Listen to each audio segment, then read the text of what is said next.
First of all, go through and highlight the Y at the end of the first set of words because that's making the long E sound. And then in the next set of words, go through and highlight the E that follows the V in these words. Now, the only reason the E is on the end here, as we've already spoken about in level V, is that English words can't end in V, so that's why we're putting the E there. It's not to make the previous vowel make a long sound. So there are other ways of representing the long E sound in words. We know that in this set, Y is a common E sound on the end of a multisyllabic word. There are thousands of words that end in Y. There are only about 20 words that end in EY, and 10 of them aren't very common. So if you're not sure whether the word ends in a Y or an EY, go for the Y because that's far more common. If it's a short word with a long E sound at the end of it, he, me, she, you're going to just use the E. You know I before E except after C will make the E sound, and you know the E may make the previous vowel long in some words too, so that's how you're getting the E sound here in even.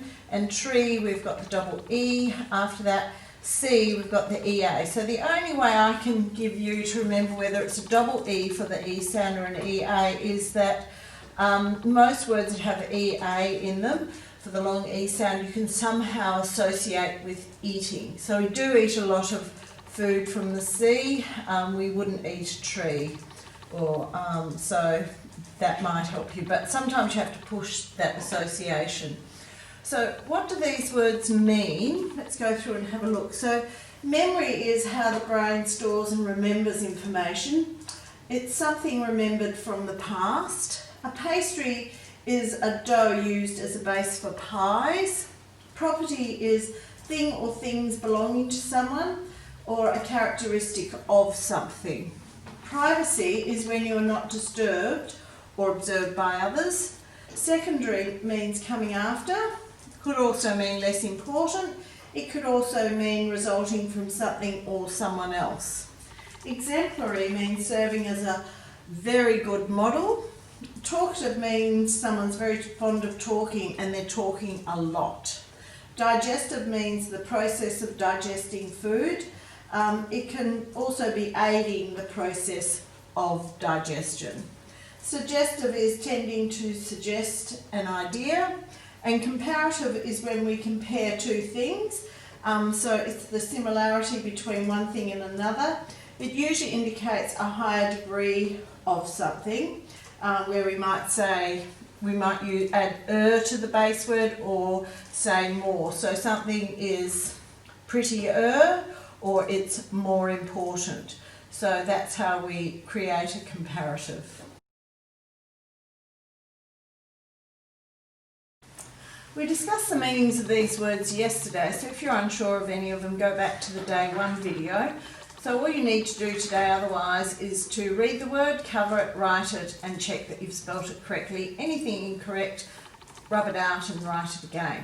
So in this section you have to complete the sentence using list words, so go through and choose a correct word for each sentence. Synonyms, of course, mean words that mean the same as the given word, and they'll all be list words. Down here we need you to fill in the missing word. It's going to be a list word that you have to fill in first of all in each of these sentences. Then we want you to add the subordinating conjunction. Now we've put the subordinating conjunctions that you need to use for these sentences in the box here, so make sure you choose one of these 6 words. And then we want you to finish the sentence with an independent clause, and that independent clause can be of your own choosing. Now you have to read, cover, write and check the words above. Then down here we want you to combine a list word with the given word to make a common word pair.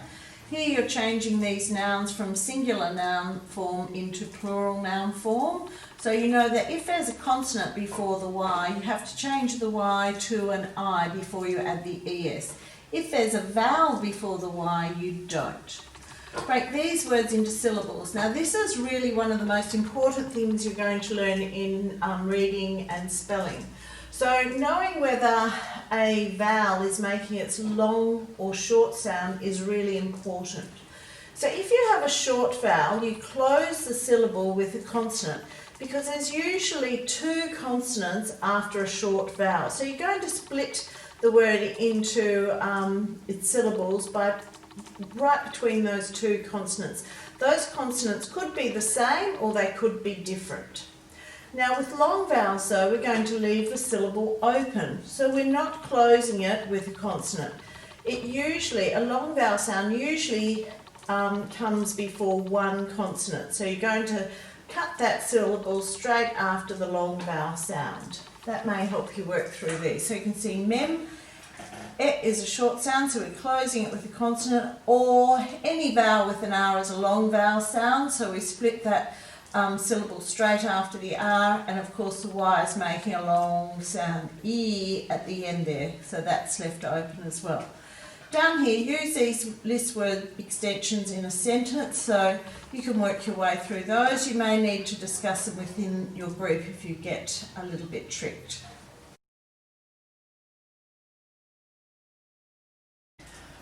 Today's activity is about writing sentences in the active and passive voice. So write 4 sentences in the active voice, then circle the subject and underline the verb. Now if you have trouble with this and you can't remember, you did it in V5 on the day 4 page, so you could always refer back to that. I've given you some hints up here. If we're using the active voice, it means that the verb was performed by the subject. So Lucy broke the vase, so Lucy is the subject and the verb is broke. So actually identifying who performed the verb. In the passive voice, we're not identifying who performed the verb. So the subject does not do the verb.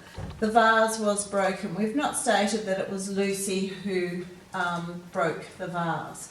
So work your way through here. We've given you a hint here. Check all your sentences are in the active voice by asking yourself, is the subject the one performing the verb? So go back and check it against Lucy broke the vase if you need to.